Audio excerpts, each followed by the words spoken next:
Estamos de regreso en Punto y Contrapunto. Desde mediados del siglo XIX, la prensa fue identificada con el término cuarto poder, considerando así que los medios ofrecen un equilibrio, pero también representan un contrapoder frente a los otros poderes democráticos, ejecutivo, legislativo y judicial.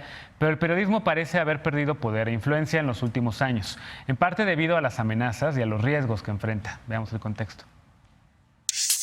Nunca los periodistas estadounidenses habían recibido tantas amenazas de muerte ni habían tenido que recurrir a empresas privadas para garantizar su seguridad. Las constantes expresiones del presidente Donald Trump contra la prensa, acusándola de mentir o atacarlo, han generado un deterioro de la libertad de expresión en ese país, pero también en otros, donde los mandatarios han replicado el modelo de enfrentamiento y crítica constante a la prensa. En Brasil, el gobierno del ultraderechista Jair Bolsonaro utiliza el término fake news para descalificar a los medios que critican su gestión o hacen periodismo de investigación. En México, el mandatario Andrés Manuel López Obrador también hace referencia constante a lo que llama prensa fifí o conservadora, o bien confronta a los periodistas en lo que define como su derecho a la réplica. El relator especial para la libertad de expresión de la Comisión Interamericana de Derechos Humanos, Edison Lanza, dijo que estos términos desprestigian y desacreditan a la prensa, incrementan la vulnerabilidad de los periodistas. Luego de las críticas a Reforma, desde la presidencia, se posicionó como trending topic el hashtag narcorreforma, con el que se pedía difundir la dirección familiar del director editorial general del periódico y se incitaba a incendiar las instalaciones del diario. En Brasil, los ataques y descalificaciones de Bolsonaro han derivado, según un análisis de la Deutsche Welle, en polarización social e intimidación de medios. Reporteros Sin Fronteras ha señalado que en el caso de regímenes autoritarios como Venezuela o Nicaragua, los periodistas se enfrentan a las detenciones y los actos de violencia de las fuerzas del orden. El Comité para la Protección de Periodistas ha señalado que con estas medidas, el gobierno de Nicolás Maduro busca acallar el periodismo crítico y limitar las voces de medios independientes. La UNESCO ha señalado que el fortalecimiento del periodismo es clave para la consolidación de las democracias, pues los ciudadanos informados se sienten facultados para ejercer sus derechos democráticos. Punto y contrapunto. Bueno, por si fuera poco, a todos los retos que vimos, a todas las amenazas de las que platicábamos en esos primeros dos bloques y las respuestas que ha habido con estos mecanismos para tratar de enfrentar a estos retos, ahora tenemos a presidentes que están muy vocales, ¿no? En esta era de las redes sociales vemos ahora presidentes que López Obrador dice que le gusta este diálogo circular y que no se va a dejar y que por lo tanto va a entrar en un debate. Yo digo, está bien, estaba muy bien cuando era un líder social, no cuando eres presidente de México. Donald Trump acusa también y descalifica a los medios, y ya lo veíamos en la nota, como muchos periodistas en Estados Unidos ahora están recurriendo a guardias privados, como una redacción en el estado de Maryland fue atacada por un grupo de simpatizantes del presidente Trump. Lo estamos viendo en Brasil, lo estamos viendo evidentemente en Venezuela.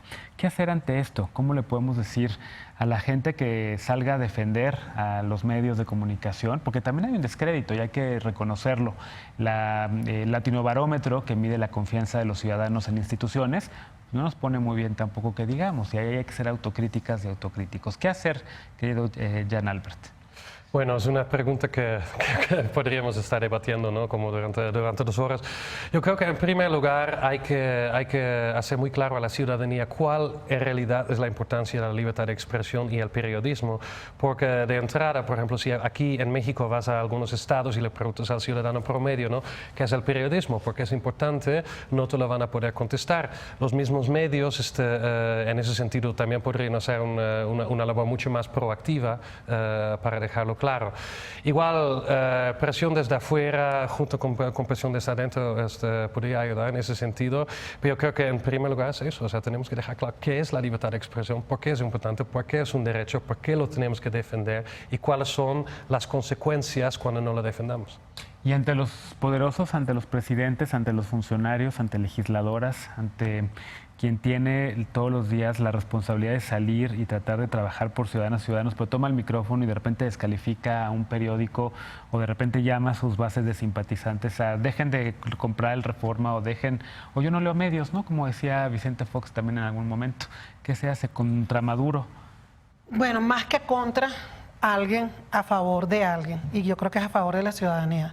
Creo que una de las cosas que también ha sido la experiencia que hemos vivido durante estos 20 años, por eso insistía en el primer negro, que esto es replicable, lo que pasó en Venezuela es replicable porque en Venezuela empezó así, pues un ataque de parte de la máxima autoridad, que era el presidente de la República, contra los medios. En aquel momento, hace 20 años, cuando el presidente atacaba a los medios venezolanos estaban entre los 3 primeras instituciones de mayor credibilidad en Venezuela y se decía que, bueno, quitaban y ponían presidente. Digamos que también había una actitud de prepotencia de algunos dueños de medios y de algunas empresas periodísticas de creer que estaban por encima de la gente. Yo creo que si nosotros estamos claros a quién le servimos, que es a la ciudadanía, a la gente que necesita estar no solamente bien informada, sino visibilizar los casos, por ejemplo, de violación de derechos humanos, en muchos casos saber quiénes son los corruptos, como hablábamos anteriormente.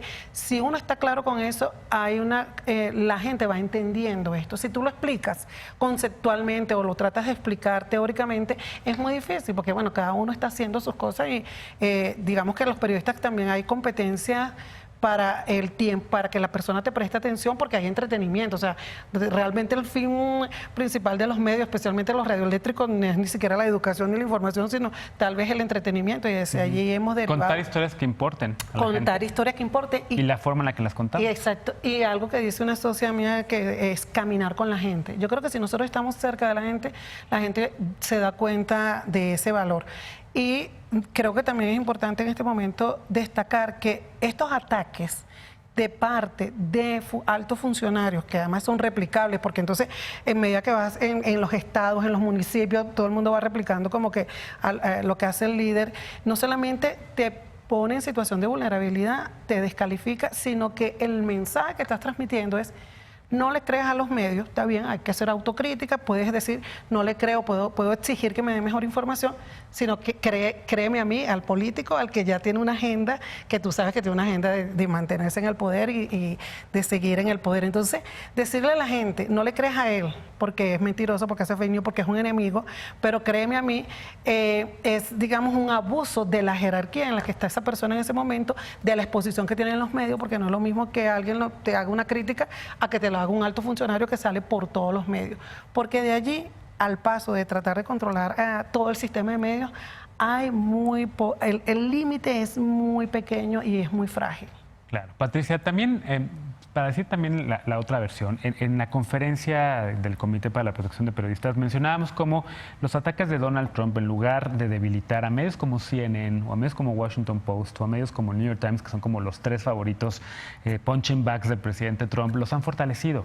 Las audiencias de CNN han crecido, las suscripciones digitales del New York Times también acaban de dar su reporte de más de 200,000 suscripciones digitales, los mejores números que han tenido desde la elección del 2016. Washington Post está sacando cada vez reportajes más incisivos, cada vez más críticos.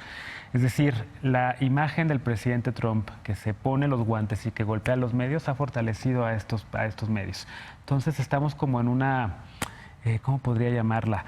En una batalla que al final acaba fortaleciendo a los medios, ¿o sigue siendo, ves riesgos?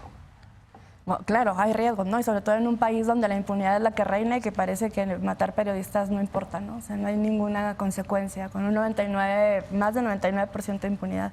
Pero sí, claro, o sea, es una gran oportunidad. Las crisis siempre son oportunidades. Ojalá que los medios poderosos mexicanos estén a la altura de la altura que ha estado el Washington Post, el New York Times, porque ellos también han entendido la era digital y la han puesto al servicio de la ciudadanía, etcétera, ¿no? Ojalá que los grandes medios mexicanos poderosos estén a esta altura, pero te puedo hablar como periodista o desde mi posición de reportera provinciana, que es donde hemos estado poniendo el cuerpo a los muertos, asesinados periodistas, y que lejos de habernos intimidado como gremio, yo no hablo de todas las empresas porque no es mi papel y no lo creo, nos hemos fortalecido, ¿no? O sea, el mensaje matas a alguien, desapareces a alguien del gremio, es intimidar. Y sí, nos duele y nos paramos un momento, pero han crecido los medios independientes. Se han salido muchos periodistas de medios tradicionales donde ganaban bien y ahorita están ganando 4,000 pesos, 3,000 pesos al mes por hacer periodismo independiente. Entonces yo creo que esa es la fuerza de México en provincia,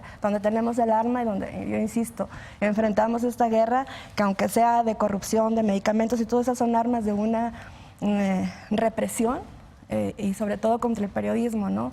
Pero yo creo que sí, o sea, estas crisis sí están generando un mejor periodismo incluso en México, que no se vea con esta fuerza, porque somos provincianos, bueno, pero van corresponsales internacionales, nacionales a provincia, y siempre en cada estado hay reporteros, reporteras, fotógrafos que los llevan y tienen el panorama y ponen las fuentes. Entonces yo creo que sí vamos a salir de esta crisis como periodistas, ¿no?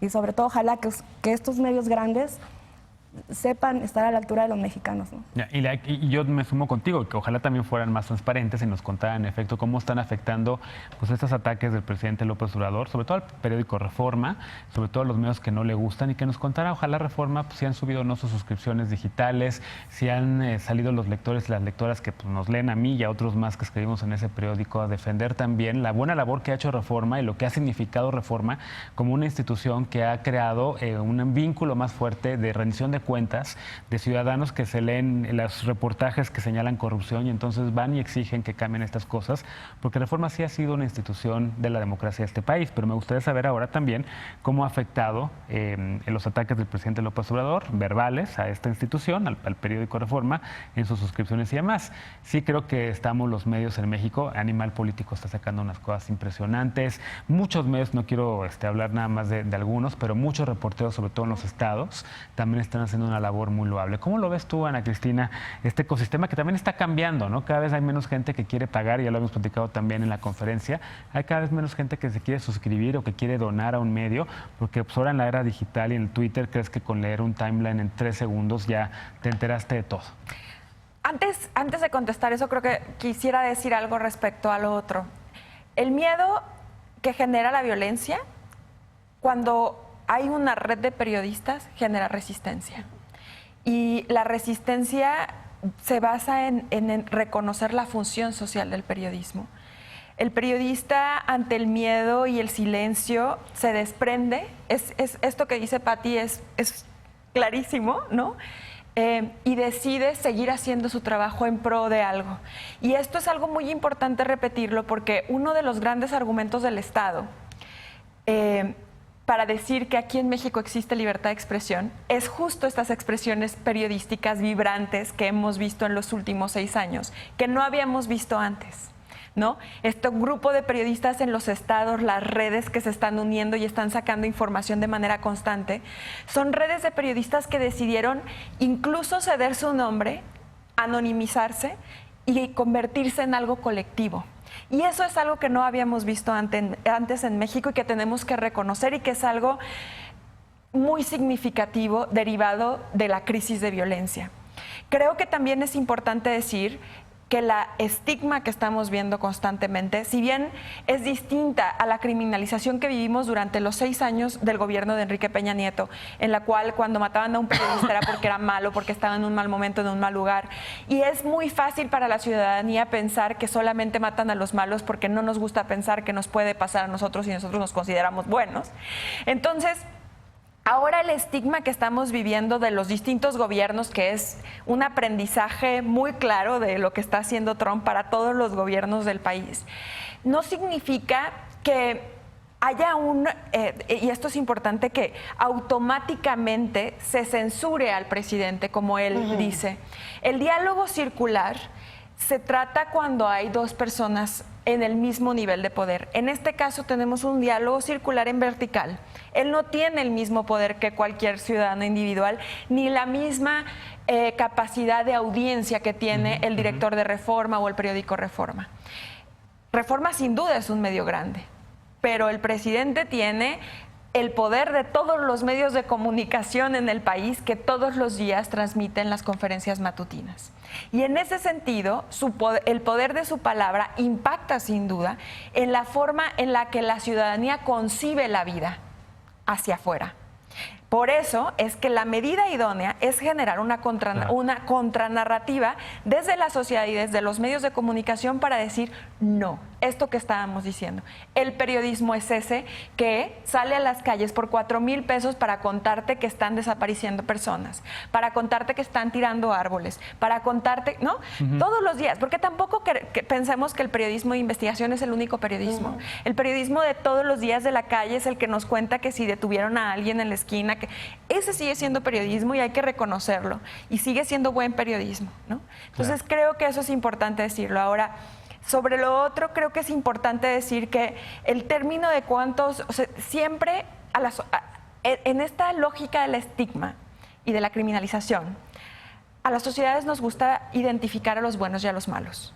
Entonces, quien sea bueno para el presidente, pues será malo para la oposición del presidente, será, ¿no? O sea, será malo para la oposición del presidente y será sujeto de críticas, etcétera, y viceversa, como sucede en el caso de CNN y Trump. Claro. Bueno, pues acabó el tiempo, lamentablemente. Muchas gracias a las 4, a las 3 y al cuarto por haberme acompañado esta noche.